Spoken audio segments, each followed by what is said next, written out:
I'm your host, Tyler Sanders. I'm here with Dr. Paul Wegner on the Study Podcast. Today we're talking about Job. Do you have a Hebrew word of the day for us? I have two of them for us. Perfect. You're getting so we really like these, I guess. Yeah. Okay, the first one is, where's the land of Uz? Okay, in Job 1, it actually says, there was a man in the land of Uz. And the question is, where is that? What is that? Yeah. And the word's used 8 times in the Old Testament, and 3 places speak about a land of Uz. So it must be a place, okay? The clearest one is in Lamentations 4:21. It says, "Rejoice and be glad, O daughter of Edom, who dwells in the land of Uz." So apparently that must be close to Edom, or somehow connected with Edom, or Edom is a part of this land. So that's our best guess. And so, but that would mean that Job is not an Israelite, or when maybe more likely some other background. And that actually would answer maybe some of the questions we have of how come the name Yahweh isn't used very much? Sure. Why isn't the covenant or anything like that ever mentioned? Well, if he's from a different country, it's very possible those would not be issues that he's familiar with. So that's my first one. Now, here's my other one. The word Satan in Hebrew. Oh, I knew you'd like this one. Yeah. All right. In Job 1:6, this is the first time it occurs.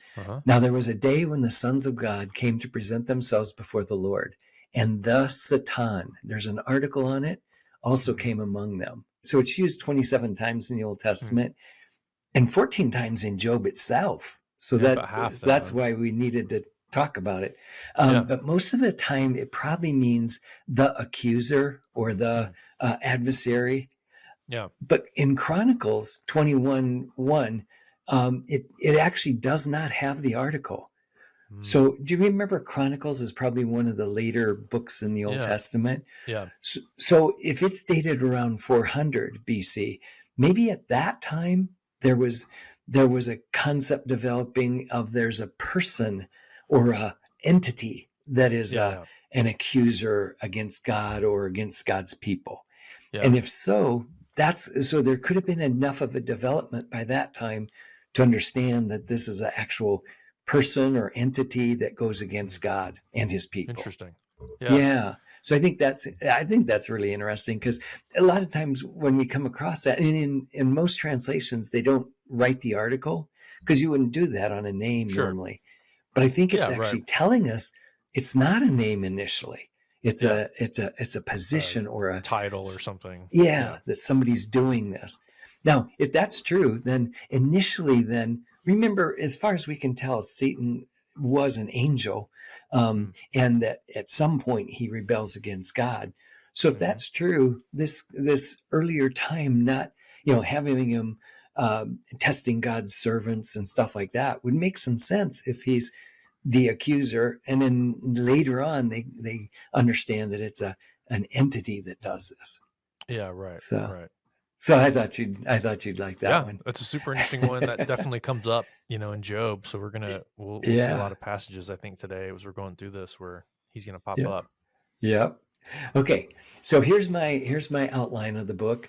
And I've got the summary is, can a righteous person suffer? The main content of what this book is about is it's questioning what's called the retribution principle.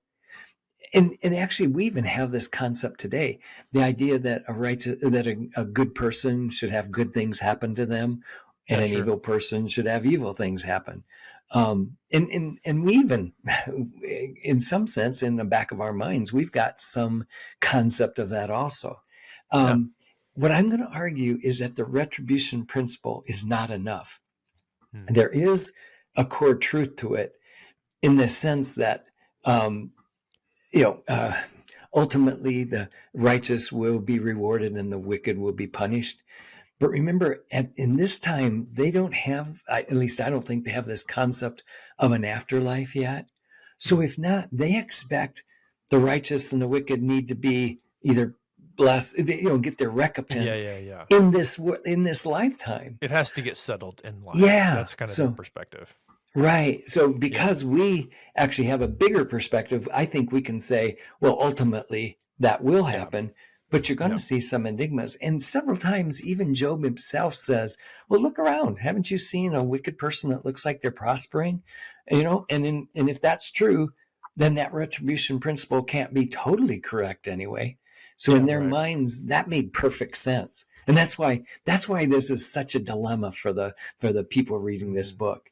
How Yeah. how can this happen when, if there's no afterlife, then how can we Yeah. have wicked people that seem to be prospering? Yeah. Yeah. So, okay, so that's the big picture. I date it during the pre-monarchical or patriarchal time. So I Yeah. put it really early in times like Job sorry, times like Genesis and Mhm. Abraham's time. Yeah. Um, and the author, I think, is uncertain. I don't know who it is. I think the key verse is Job 40, verse 2. It says, will the fault finder contend with the Almighty? Let him who reproves God answer it. Mhm. And so that to me seems like that's a core of what the whole book's about. Yeah. And then purpose is to examine why the righteous suffer. And so it's a brilliant book, and you can see why it's wisdom literature, right? It Mhm. it it answers or it asks a question, Yeah. and then Major makes question. you think about it, and Yeah. Right. and at the end we'll see if there's an answer or not. Okay, Okay. so that'll be our cliffhanger. Yeah. All right, That's so perfect. yeah, so what you've got in chapters 1 and 2 is the prologue. That's the setting up the Mhm. story. Then in chapters 3 through 27, you've got these dialogues between Job and his friends. Okay. Then one interesting thing is there's 3 cycles. So they go through all the 3 friends, and Job responds to all 3 of them. At the very last cycle, number 3, Zophar doesn't even Mhm. come in. So the question is has he given Yeah. up on Job? And so he's not even Right. going to try. Yeah. Yeah. And then right in the middle, in chapter 28, there's a poem or a hymn about wisdom. And where do you find it? And we'll look at that. That's kind of interesting. Then Okay. there's the next section are dialogues. So from 29 through 42, you've got first Job has 3 dialogues, then Elihu, and I kind of think he has about 4 elements in his, but he goes on it goes from chapter 32 to Oh 37. So yeah. he's Right. Yeah. very talkative. Yeah. and then you've got 2 speeches from God at the very end. And Mhm. then the last part is the closing Yeah. arguments, kind of. Okay. Mhm. Or the conclusion. And I call it an epilogue in chapter 40, like verses Just the last 7 couple through verses. 17. Yeah. All Yeah. right. So key ideas. It's not true that only the wicked suffer. God is Mhm. just, but good people can still suffer. So that's the Yeah. main question on what Job wants to know. Yeah. And then God is sovereign and knows that we suffer, even though we may never, he knows why we Mhm. suffer, though we may Yeah. never know. And I think that's part of God's sovereignty. He can do that. Yeah. It's not always, we don't always have an answer as to why That's true. bad Right. things happen. So, Right. all right. Okay. Some things have not changed over the millennium. We still wonder why there's evil and why bad things happen to good people. For sure. Yeah, but what if God's people never had anything bad happen to them? Hmm. Like you became a Christian and then everything went smoothly for you. Everybody would want to be a Christian then, right? No, Yeah. Right. a God fear. Why would you ever not want to be that? You don't want bad things to happen to you. So the solving that would just come to God, put your life in His hands, and that's it. Yeah. Well, that's actually not the way it works, is it? I mean, that's not why God wants you to come to Him. And that would have been just as Mhm. bad as Job. In the Mhm. book of Job, if Job became a Christian not a Christian, but a God-fearer, and Yeah. then everything went well with him, this story wouldn't even need to be told, Right. right? I Right. also think God brings things into our lives for a lot of different reasons. Sometimes Mhm. it's to help other people. Sometimes it's to learn something. So I mean, there's always that dilemma on. It's called a theodicy. Yeah. What is? Here's a good God. How come He lets bad things happen? Well, Yeah. I believe He's teaching us things, and I think we just have to trust Him. I'm thinking that's what Job learns in all this too. So I think that's probably it. All right. Job does not appear to be Israelite. At least his name may suggest he's got an Edomite background. Mhm. No covenant or law is ever mentioned, and the name Yahweh is seldom used. But the most common name is El Shaddai, God Almighty, which I'm sure you've heard that before. Yep. And the date is most likely the patriarchal period, because the lifestyle and longevity of life and the roaming bands of Sabaeans and Chaldeans fits that time really well. Yeah. But the thing that actually helped me more than anything was that there's a piece of money that's mentioned in Job 22 or 42:11, that the only other place it occurs is in Genesis and Joshua. Yeah. So, and never is this piece of money ever mentioned anywhere else. Right. So I'm thinking it should, it seems like it fits the context of that earlier period. Now, the problem with that is that the Hebrew doesn't seem to, like early Hebrew. Yeah. And what I would argue on that is, well, maybe it's an Edomite or some other similar language to this, to Hebrew, probably another Semite language, but it's just not. So it's not Hebrew, but it's really, really close. And maybe that's why the Hebrew seems so odd. Yeah. Anyway, the message is clearly examining the idea of righteous people suffering. And that clearly makes it wisdom literature. Yeah. Now, is its genre? Do you think that's why it's placed where it is? Yeah, in the Old I Testament? think so. Yeah, because that's probably where one of the questions of when we should date it. Yeah. One of the complications from that, it's like if it's as old as Genesis or is in that time, like I think there's a modern assumption. Well, this should be there, why isn't it, placed there among Genesis or Joshua, Right. And remember, in the Hebrew text, the categories are different. So it's not the law. So it shouldn't be put. Yeah. Remember, the Hebrew has 3 different sections: the law, the prophets, and the writings. Well, it fits much better in the writings, because that's where poetry and other books like that are placed. Yeah. So I don't know that would argue, oh, well, then it must be late. I'm just thinking, no, it was material that they'd collected, but it didn't fit these other 2 categories. Yeah. So that's my answer. Yeah, sure. Okay, in chapters 1 and 2, we've got this prologue. And in Job's a wealthy, honorable man from Uz and probably Edom, according to Leviticus or Lamentations anyway. And he's a righteous person. He loves God and he tries to obey him. And the text itself goes out of the way to talk about how righteous he is or blameless he is. So in verses 1 through 5, it says, there was a man in the land of Uz whose name was Job.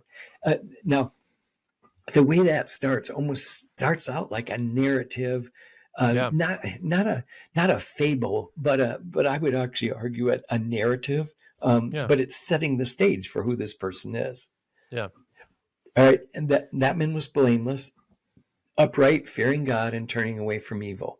7 sons and 7 daughters were born to him. His possessions were 7,000 sheep, 3,000 camels, 500 yoke of oxen, 500 female donkeys, and very many servants. And that man was greatest of all the men of the East. See, that also could be a key. Israel was thought to be in the East too, but that also may help us that it's not necessarily in Israel itself. Yeah. His sons used to go and hold a feast in the house of each one of them on his day, and they would send and invite their 3 daughters to eat and drink with them. When the days of feasting had completed their cycle, Job would send and consecrate them, rising up early in the morning and offering of burnt offerings, according to the number of them all. For Job said, perhaps my sons had sinned and cursed God in their hearts.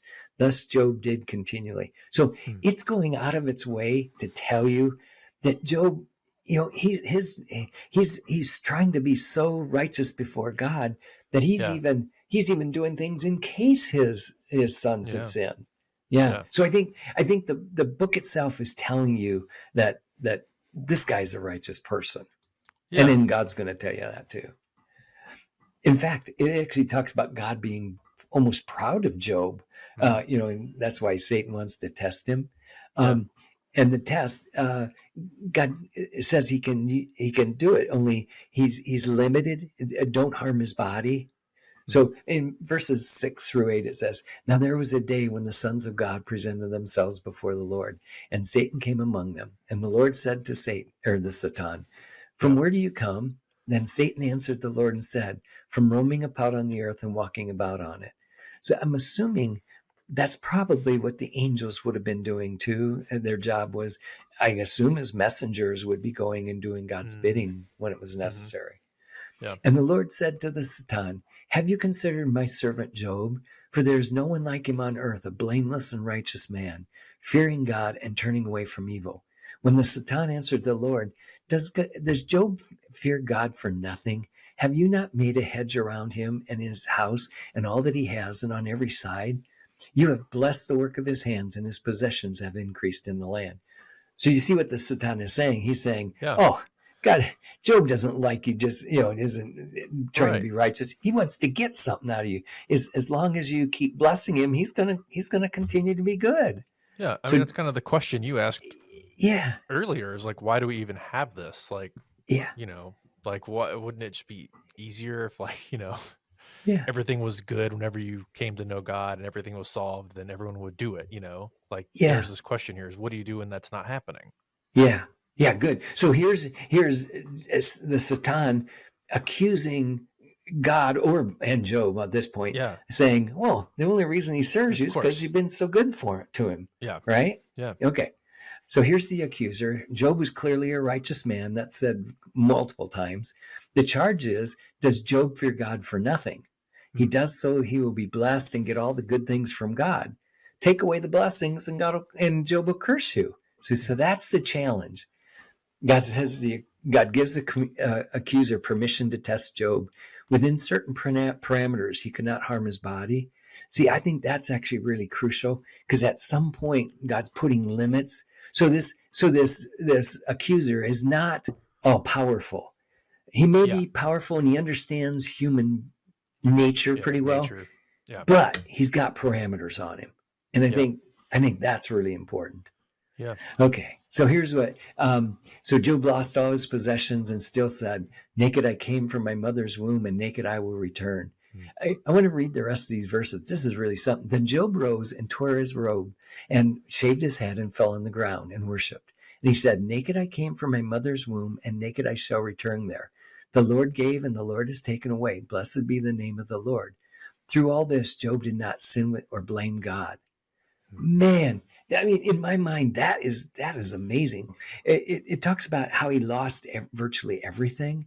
His family, his herds, his crop, or his everything he had that was mentioned before, like the camels and the donkeys and all Oxen, that, are now gone, and even his kids.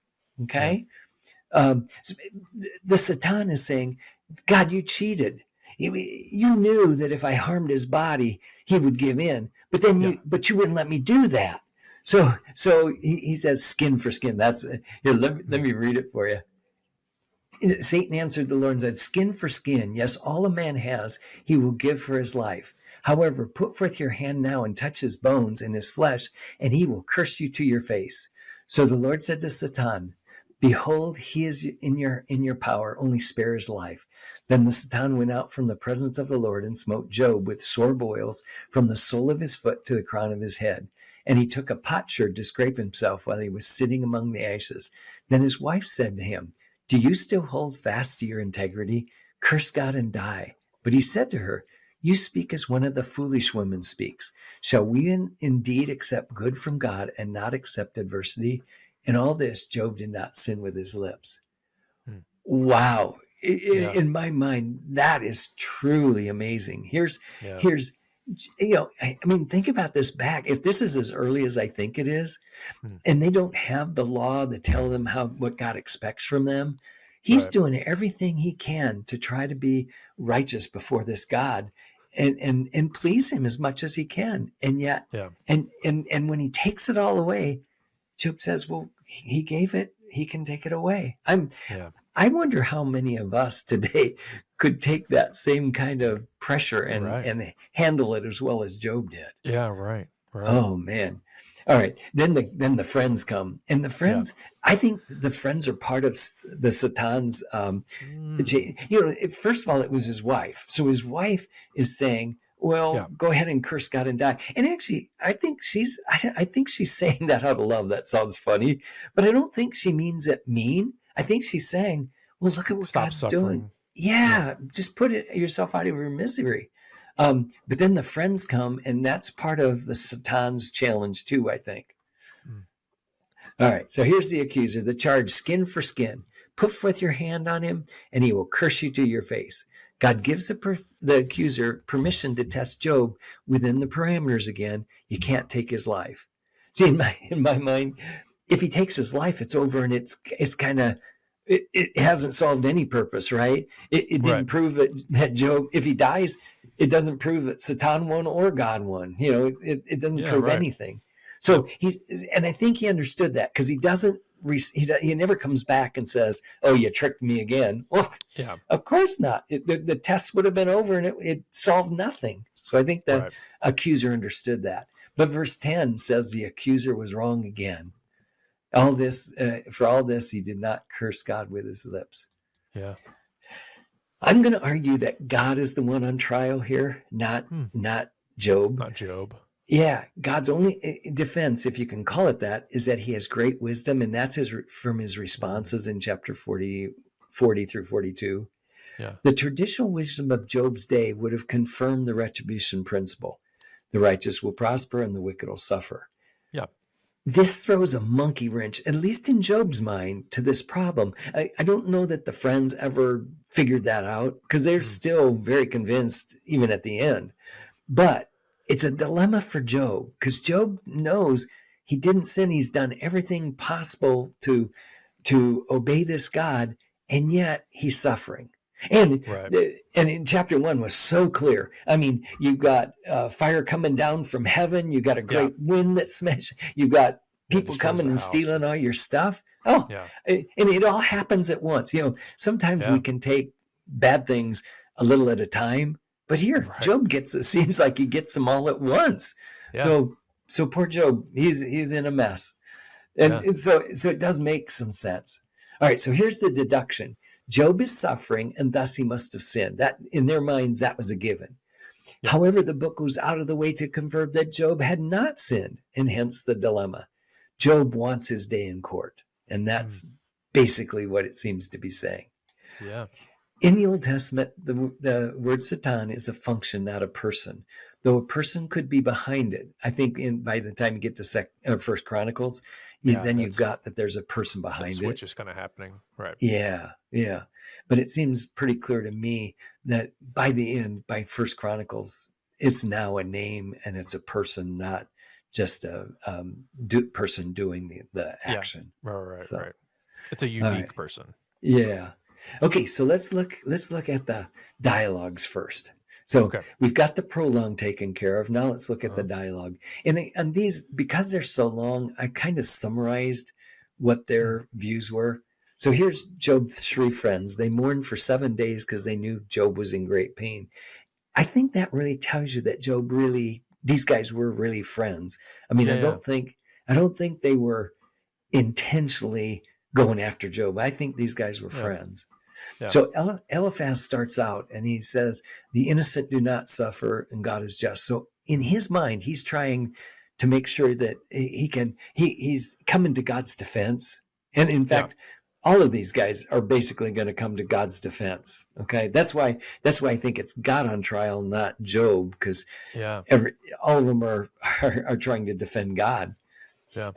Job says his friends are no help in chapter 6. He then claims that his punishment was too severe on him. So he's not saying he didn't sin, but even if he did, the things that are happening are way beyond what should be happening. Yeah. Right. Okay. And then Bildad, God rewards the good. Job's question, we cannot question God. He agrees with that. Job would have been better if he had died. I mean, he makes that claim, because then he wouldn't be going through all this suffering. Yeah. Okay. And then we've got Zophar. Zophar, Zophar of all of them is more harsh than any of them. God has been gracious to Job, and he should have punished him even more, according in chapter 11. Mm, And in chapter 13, Job says he will be vindicated. He yeah. believes that that God, he trusts in his God too. So Yeah. he thinks there must be some reason or something that he doesn't understand. Yeah. Now, it's in chapter 14 that we get a glimpse of what they believe is the afterlife for them.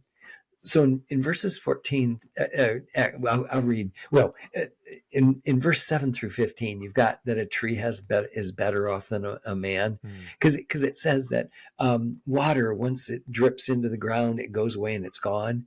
And then yeah. he says, so is man. Man Mm, lives, then he dies, and he is no more.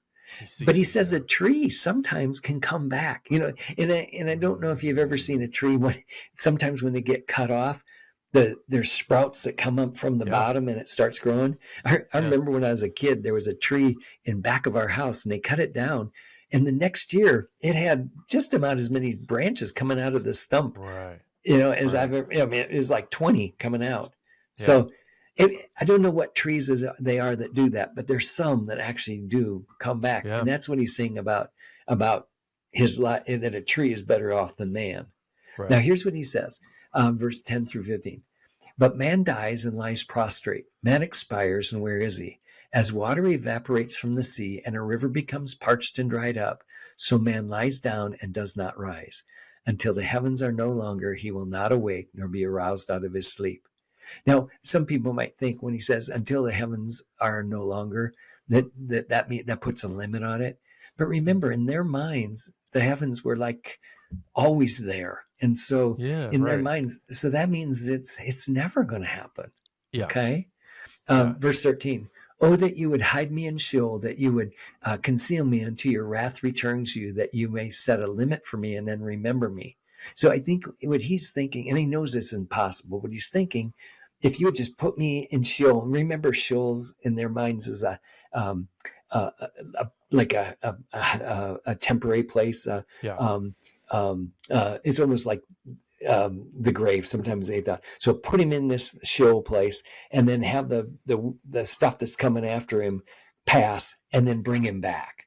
Now he Yeah. knows that's not possible, but that's what he'd like. Right. Okay.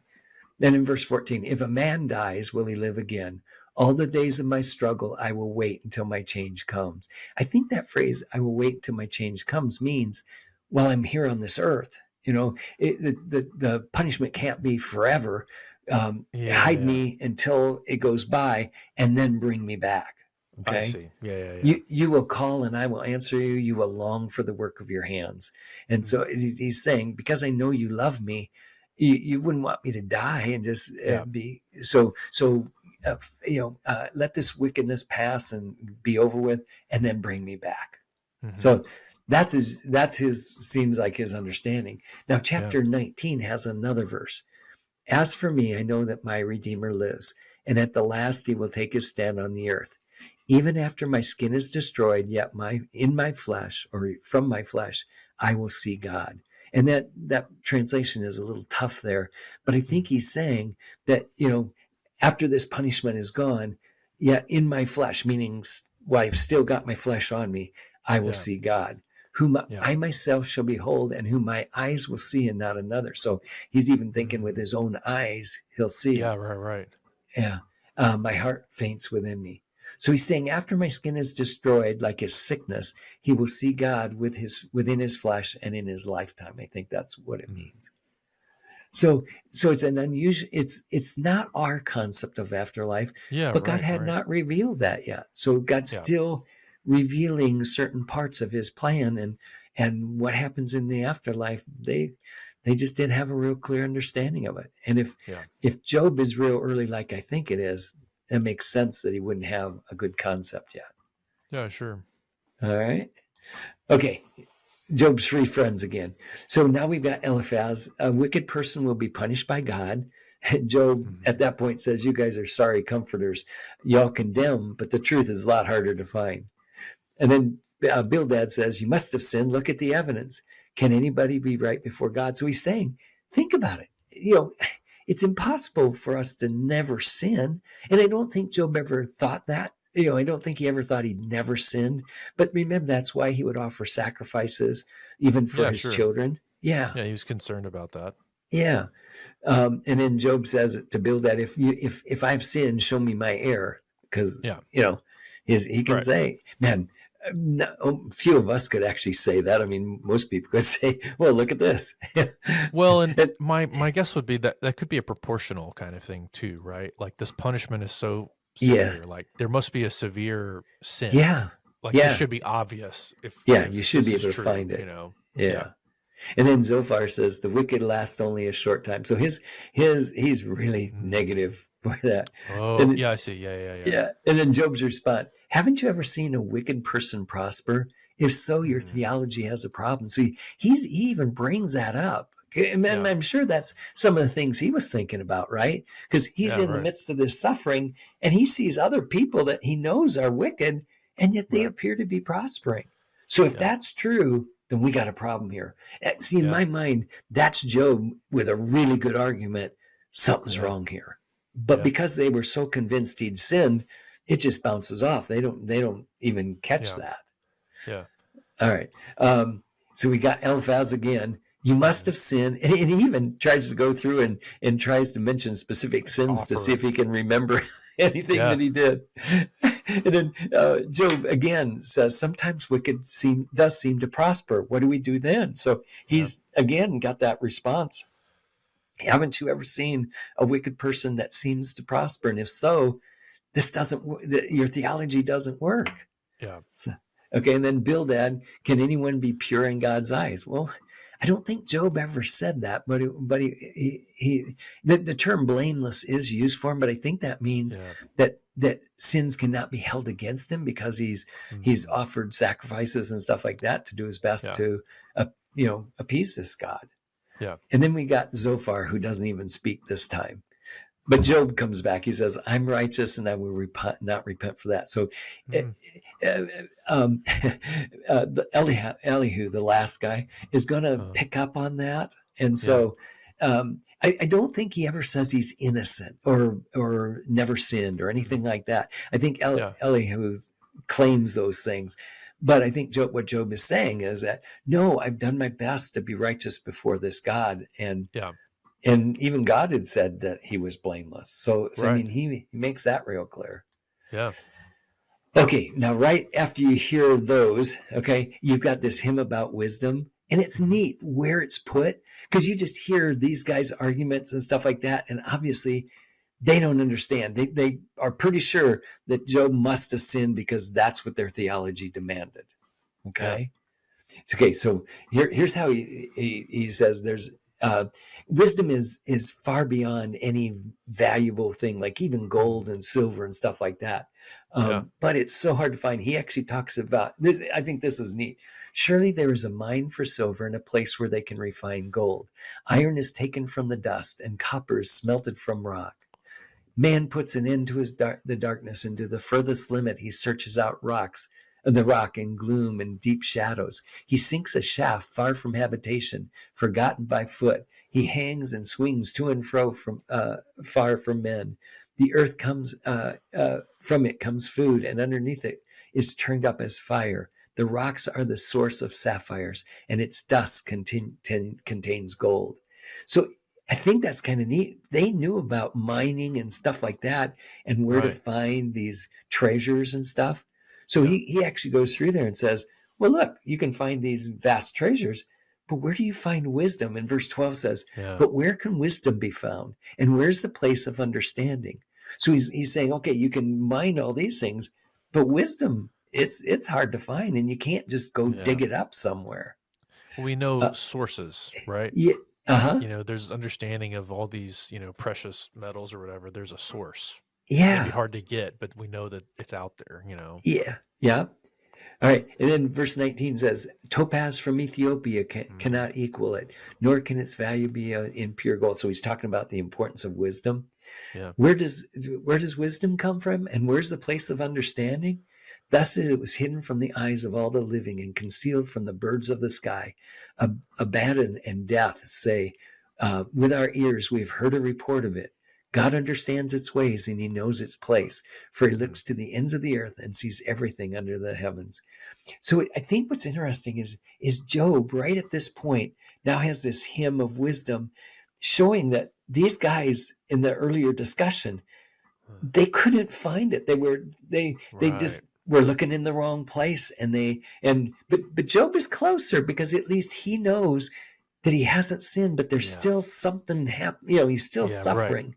So things are still wrong. Okay. He summarizes chapter 28 by wisdom is summarized in two keys: to fear God and flee from evil. Verse 28 says, and to man he said, behold, the fear of the Lord, that is wisdom, and to depart from evil is understanding. So Job knew this, and see that, that's good theology, right? The problem was he's still suffering, so it doesn't fit his theology. Right. Okay, now the next part is the most interesting part, I think, of well, at least part of it is the most interesting part. We've got these discourses. Job is going to speak first, okay? Then Elihu is going to speak next, and then God is going to speak. So those are the discourses at the end. Yeah. And they're kind of interesting. The one I want to show you is this one, Job's discourse. He's got reminiscences. What were things like in the past, chapter 29. Then he's got the affliction of what he's going through right now. And then he's got what is usually called a negative oath of confession. So he goes through and says, I didn't do this. I didn't do this. So he has all these things. Yeah. And then at the end, he even says, and Job signs it, or the words of Job have ended. So it's like, and now he signs his name to say, okay, here's my negative oath of confession. I didn't do any of these things, and here's my name to prove it. Yeah. So it's kind of neat. We don't have those kind of things, but I think it's neat. Okay, here's his remnants. Now, well, let me read this to you because it'll help you know what Job's even going through. And Job again took up his discourse and said, "Oh that I was Oh, that I were as in the months gone by, as in the days when God watched over me, when his lamp shone over my head, and by his light I walked through darkness, as I was in the prime of my days, and when the friendship of God was over my tent, when the Almighty was yet with me, and my children were around me." Remember, now they're gone, but he had them then. When my steps were bathed in butter. I think that's an interesting way. So he means, he means everything he did was productive, or it worked butter, out good. Butter was like from oil, and that was kind of like a luxury at that point. So everything is bathed in butter. And the rock poured forth streams of oil. I assume that means that his olive trees, actually produce tons of oil. And when I went into the gate of the city, I took my seat in the square. The young men saw me and hid themselves, and the old men rose and stood. The princesses stopped talking and put their hands on their mouth. The voice of the nobles was hushed, and their tongues stuck to their palate. For when the ear heard, it called me blessed, and when the eye saw, it gave witness to me. And then it keeps going. I put on righteousness, and it clothed me. My justice was like a robe and a turban. I was eyes to the blind and feet to the lame. I think that's an interesting phrase. I think that means he helped all those people out. So the blind people he would help, and the lame. I was a father to the needy, and I investigated the case which I did not know. I broke the jaws of the wicked and snatched the prey from his teeth. Then I thought, I shall die in my nest, and I shall multiply my days as the sand. See, that's exactly what you'd expect, right?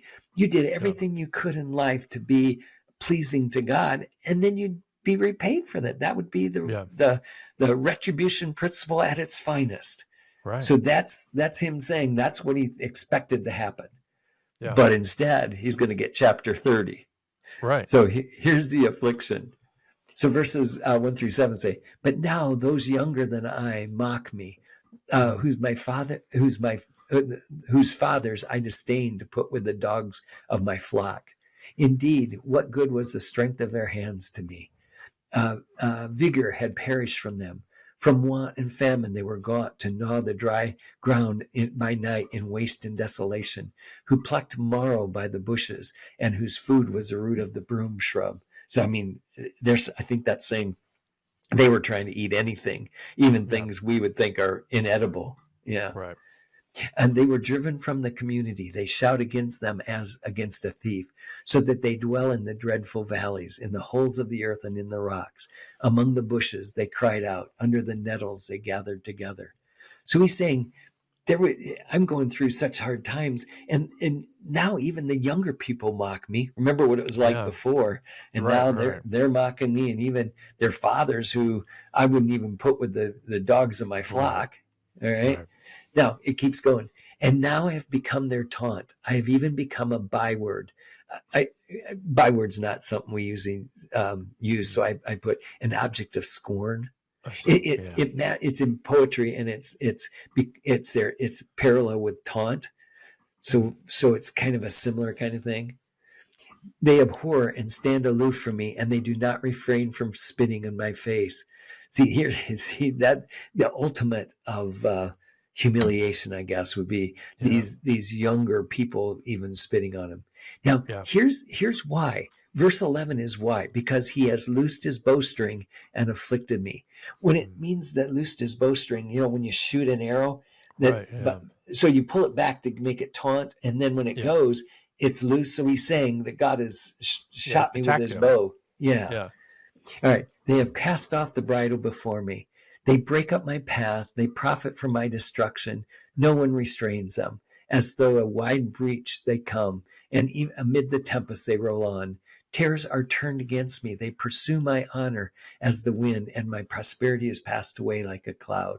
And now my soul is poured out within me. Days of affliction have seized me.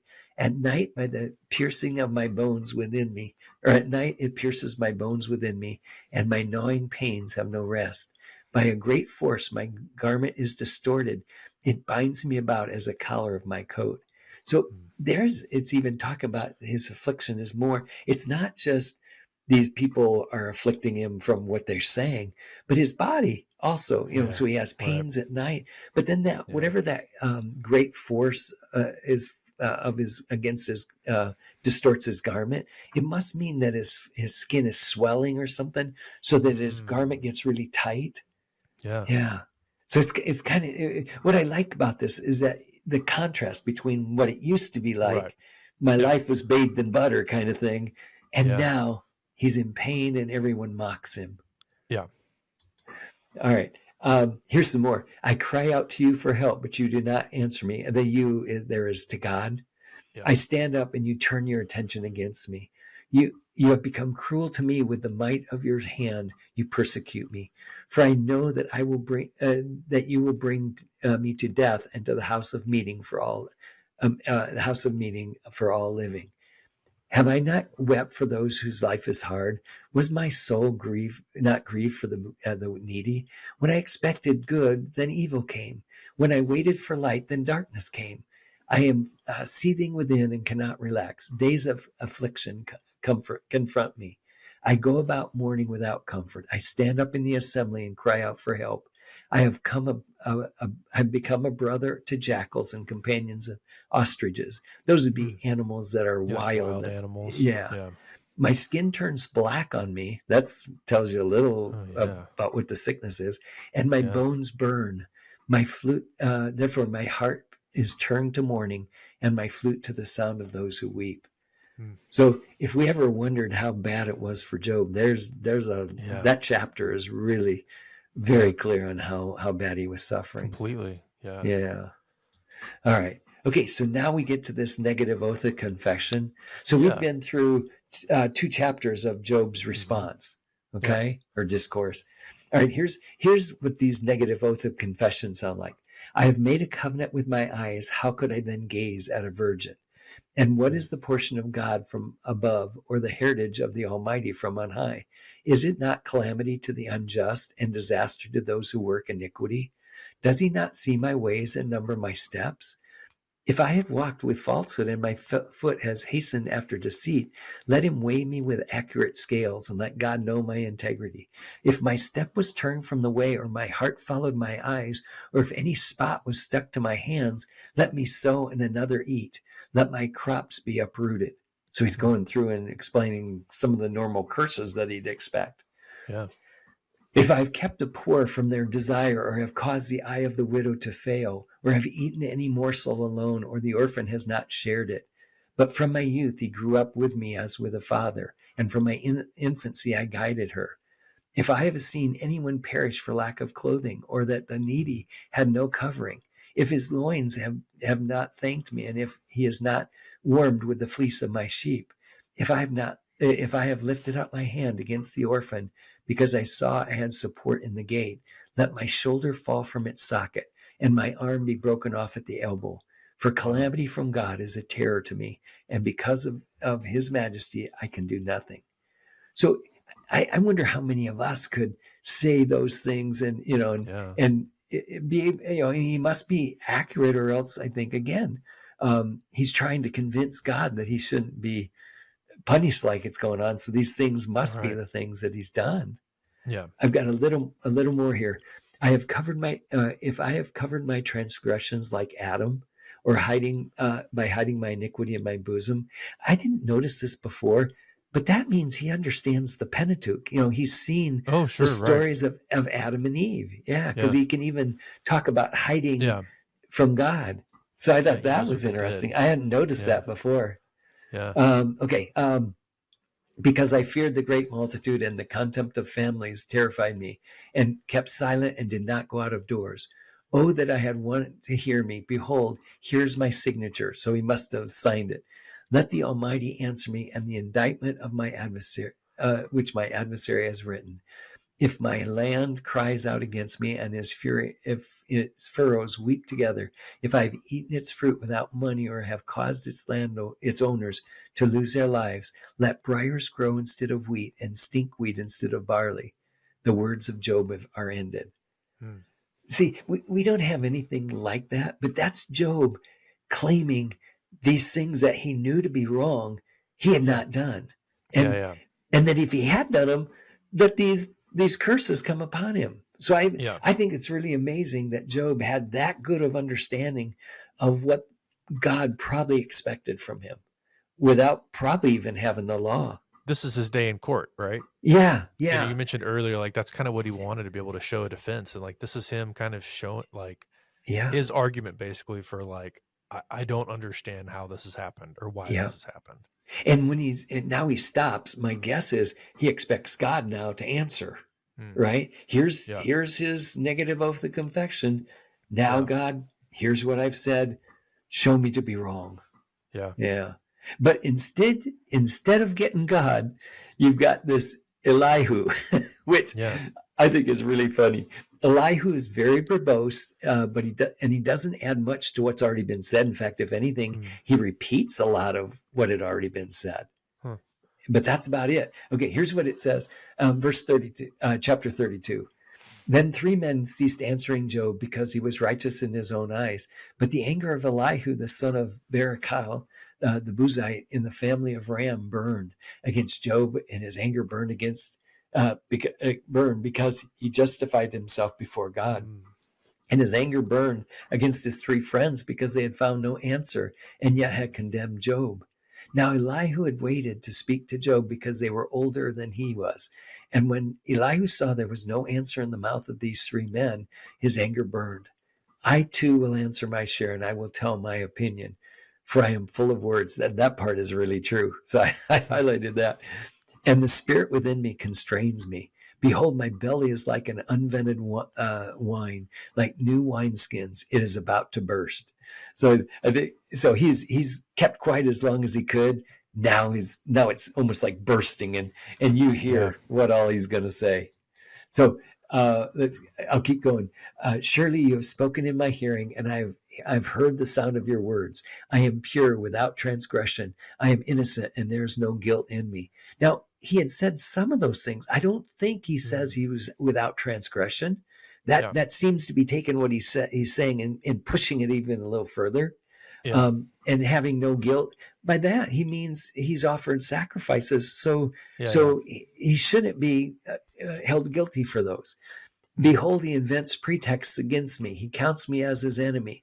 I can see where he gets those, but also I don't think, here's God making up stuff against God. Yeah.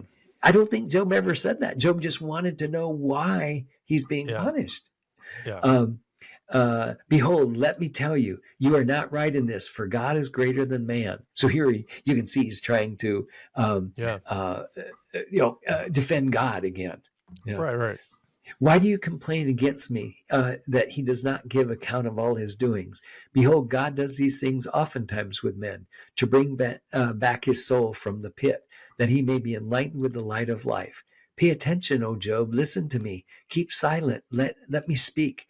Then you will have anything. Then, if you have anything to say, answer me. Speak, for I desire to justify you.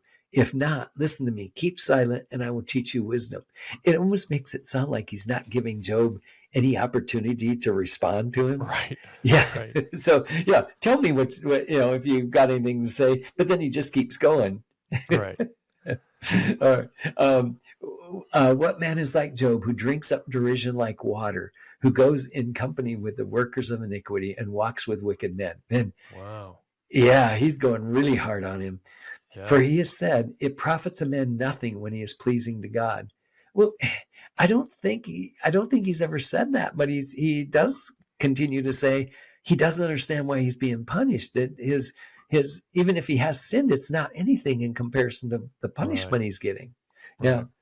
Yeah. Therefore, listen to me, you men of understanding. Far be it from God to do wickedness. Again, he's justifying God. Oh yeah. And Yeah. from the Almighty to do wrong. For he pays a man according to his work and makes him find it according to his way. Surely God will not act wickedly, and the Almighty will not pervert justice. I put here, he goes on for 5 chapters about the same thing. Yeah. Okay. At the very end, this is his last chapter. Or no, it's not the last chapter. It's right before it, but it's like a conclusion. Then Elihu continued, said, do you think it is according to justice? Do you say my righteousness is more than God's? For you say, what advantage will it be to you? What profit will I have more if I have sinned? So I think what he's saying is that you're almost claiming to be more righteous than God because God's Right. punishing you, but you're claiming you don't have that. You shouldn't be. Okay, Right. so here's now his conclusion.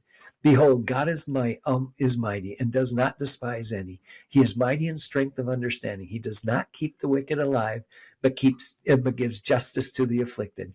He does not withdraw his eyes from the righteous, but the kings on the throne, he has seated them forever, and they are exalted. He delivers the afflicted in their affliction and opens their ear in time of oppression. So his conclusion once again is, Job, you must have sinned. Yeah. Confess. And the new thing he might be adding is that go ahead and repent, and God will deliver you. But in that this punishment or this suffering might have come so that you can repent and God stop punishing. But in actual fact, it seems like to me the others have pretty much said that same kind of thing.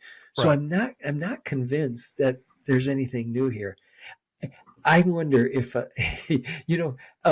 I think Elihu is brought into this story for a couple of reasons. One, the idea that he is young, so he's going to talk, and he's waited till all these other guys, because they didn't have an answer.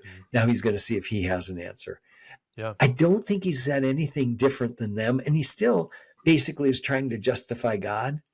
So at one time I actually argued he's like a court jester, kind of like to bring in almost comic relief into the story, because he talks about him being young, so he thought he'd wait, but then now he can't. He's got many words, he can't hardly hold himself back. Yeah. So I almost think it's like adding. It's almost like adding fire to the flame, but he does it in a way that makes it sound like it's almost like a joke. I'm a young guy, and so I've got all this stuff to say, but I don't think he said anything new. So I just think it's almost like he's brought in for comic relief, I think. Well, and it also kind of reflects what how Job described his affliction, right? Yeah. That now young men don't Yes. respect or revere me, like they're coming Yeah. after me too. Yeah. Like it's a demonstration kind of probably how low Yeah. Job is right now, you know? Oh, that's a really good point. I hadn't even thought about that. Good job. All right. Now it's time for God to speak. Yeah. My understanding is God is going to go through for 2 chapters here talking about how Mm. the earth works, and he keeps asking Job, can did I get any help from you when I did these things, Yeah. and can you help me explain this kind of stuff? And and Yeah. and at the end of the day, Job sits back and says, well, I can't. I don't understand what Mm. you've done. So let's see what he says. In 38 it says, then the Lord answered Job out of the whirlwind and said, who is this that darkens counsel by words without knowledge? Now gird up your loins like a man, and I will ask you, and you instruct me. Where were you when I laid the foundation of the earth? Tell me if you have understanding. Who set its measurement, since you know? Or who stretched the line on it? Or what were its bases? On what were its bases sunk? Or who Yeah. laid the cornerstone? And when the morning stars sang together, all the sons of God shouted for joy. So he's going through and saying, "Here, explain to me all these amazing things Yeah. that I've done, and Right. and tell me how they work." Okay, Yeah. and he goes on for about 2 chapters asking Job about creation and how it works. I think what it's doing is it's getting Job in a proper attitude to listen. Yeah. Clearly, it highlights God's wisdom in making creation and his power. So I Right. think those two things, his wisdom and his power, are highlighted. And Job has to just sit back and say, I don't know the answer to any of those questions you're giving me. Yeah. But at least now he's in an attitude that he can listen. Uh, Yeah. in chapter 40, Job responds right after God says something. Then the Lord said to Job, will the fault finder contend with the Almighty? Let him who reproves answer it. That's, remember, the key verse, I think. Now, then Job responds. Job's answered the Lord and said, behold, I am insignificant. What can I reply to you? I lay my hand on my mouth. Once I have spoken, and I will not answer even twice. I will add anything more. I think what Mm. he's saying is I've already complained enough. I see that I can't do that. And so Yeah. he says, I've said enough. Then Yeah. God continues on. So then the Lord answered Job out of the storm and said, now gird up your loins like a man, and I will ask you, and you will instruct me. Will you really annul my judgment? Will you condemn me that you may be justified? Or will you have an arm like God? And can you thunder a voice like his? Adorn yourself with eminence and dignity, and clothe yourself with honor and majesty. Pour out your overflowings of your anger, and look on anyone who is proud and make him low. So now it's not creation that's seen to be so hard to control, but now it's even people. So do you Yeah. have the power to go against my judgment, first of all, but Mm. then can you make a proud person low? And can you do these things yourself? So I Yeah. think, again, it's getting Job in the proper attitude. Yeah. Job responds in chapter 42. Then Job answered the Lord and said, I know that you can do all things. So he knows that God's omnipotent, Yeah. and that no purpose of yours can be thwarted. So now he knows he's Mm. sovereign, right? Yeah. Okay. Who is this that hides counsel without knowledge? Therefore, I have declared what I did not understand, things too wonderful for me, which I did not know. Hear now, and I will speak. I will ask you, and you will instruct me. I have heard of you in the hearing of the ear, but now my eye sees you. Therefore, I will retract and repent in dust and ashes. See, I Mm. think the key to this book is right in verse 5. I have heard of you by the hearing of the ear, but now Yeah. my eye sees you. So I Mm. you know, I think what he's saying is, people have told me about you, God, but Right. now I get to see you, Yeah. and you are more wonderful. You are more powerful, more know, Yeah. all now knowing everything. You are more amazing than I ever thought possible, and Yeah. now I see that. So I think Yeah. that's where Job's changed. He now realizes that God knows all these things, and He's taken care of Yeah. them. I think that, in my mind, that's what Job has now learned. Mm. Not that Job can't complain to God, because I don't think that's what he was after, but I Yeah. think that it answers can God do these things and you not understand them? Or do I have to Right. come to people's response and I have to give Right. them all their answers? Right. And I think God's Right. saying, I don't have to do that. Yeah. If that's true, then that's the response to here's the accuser. The accuser says Job does Yeah. all these things because you give him stuff. Now Job's saying, or God's saying, look at Job doesn't have an answer for me. He isn't being blessed for me. He's Yeah. being Right. punished. And Yeah. yet he still loves me. He still Yeah. obeys me. Yeah. That tells that accuser he's wrong. The challenge he Right. made that God that people only do good things because you bless them, or they Right. only follow you because you bless them. This clearly shoots that right apart. Yeah. So I think it's destroying the Satan's argument, Yeah. and it's pretty clear. Now, It is. yeah, I think I got one more. So why is Job satisfied with God's response, even though he never answers Job's question? And I think the question Job seems to be asking through the book is, why are these bad things happening to me when I tried to be righteous? It appears that God answers Job's question by showing him that he's in control of the whole universe and making it function perfectly, even though he's never consulted Job on it. Yeah. And then Job can be assured that if God knows how and why all these things are happening, then he must know what's also happening to Job. Yeah. Therefore, Job can be assured that God has a reason, even though Job doesn't know it. Job. And Yeah. it's okay because only God has the power, knowledge, and wisdom to make it happen perfectly. Right. Right. And Job can rest assured that God has everything under control and he does not need to know why. Yeah. He could probably not understand it anyway. Right. So does that make the book make some sense? Does it answer? Yeah. And it does put a really interesting answer to the accusation. Yes. Right. Because Yeah. it's kind of it's an even bigger answer Yeah. than what the accusation was. Like the accusation was a little tricky and a little small, I think, right? Like Yeah. because the answer is not only it would be a different answer if Job just understood, oh, these bad things are happening to me as a test. Yeah. Like if he had any more information about it and he's like, oh, now I can still worship God because I know that this is kind of, happening for something else. But he doesn't get that. No, he doesn't get that, does he? It's a bigger answer that Job can still worship God because he believes in his goodness now. He understands his goodness. He doesn't understand how that's working out, but there's some faith element here of a deeper trust that God is powerful and good. Yeah. Isn't that something? So I think the book is brilliant. It's amazing. All right. It's complex. It's a very complex answer to that question. Really. Yeah. And here's the epilogue. Job's friends had been wrong about God. And so Job was correct. The bad things can happen to good people, retribution principle. And notice I say it's not enough. It's partially true, but we know the big picture. And in the big picture, it's true. But in the short term, it may not always be true. Yeah. And then Job prays for them.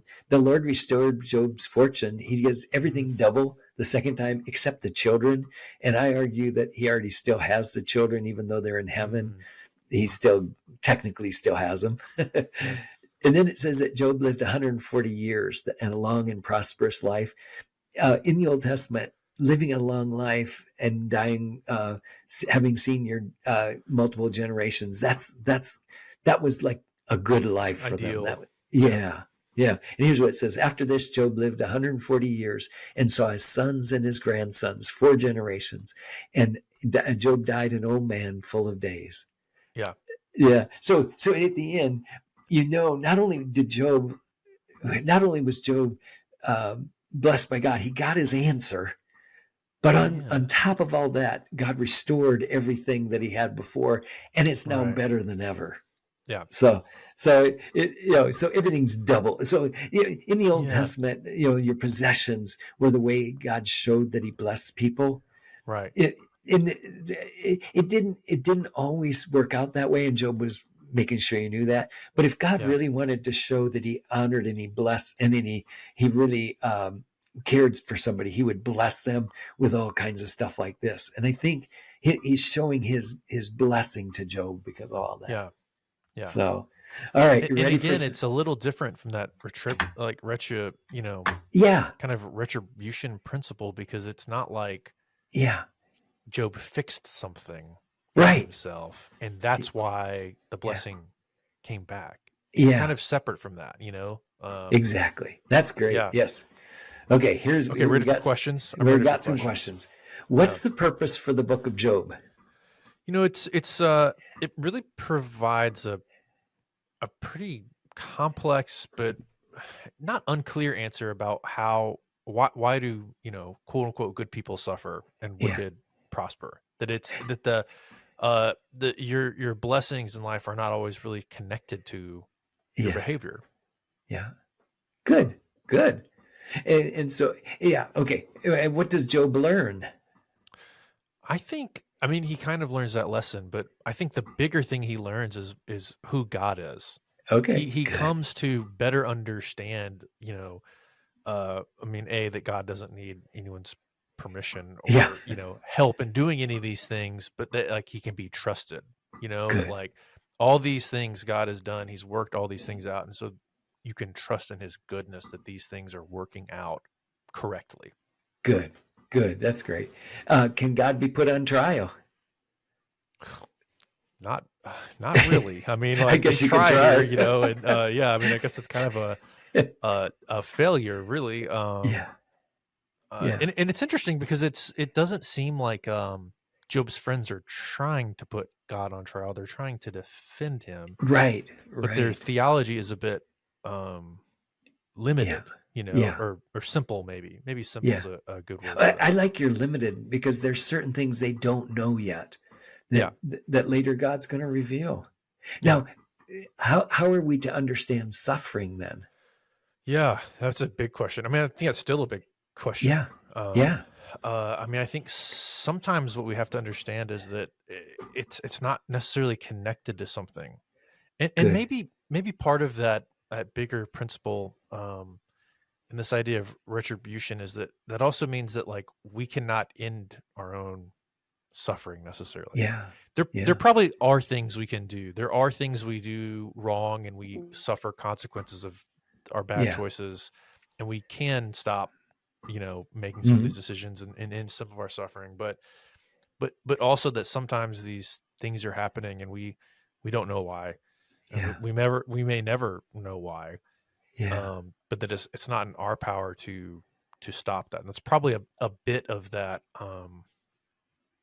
I bet we still have a bit of that in our culture today, that there is Yeah. some control if we do the right things, whether Yeah. that's a really materialistic way of like, if we just eat the right things and do the right things, our life will be better and we'll Yeah. end some kind of suffering. Or, Right. if we can just be good enough, in some kind of humanistic way, apart from God, there's this belief you can end your own suffering, you know, Yeah.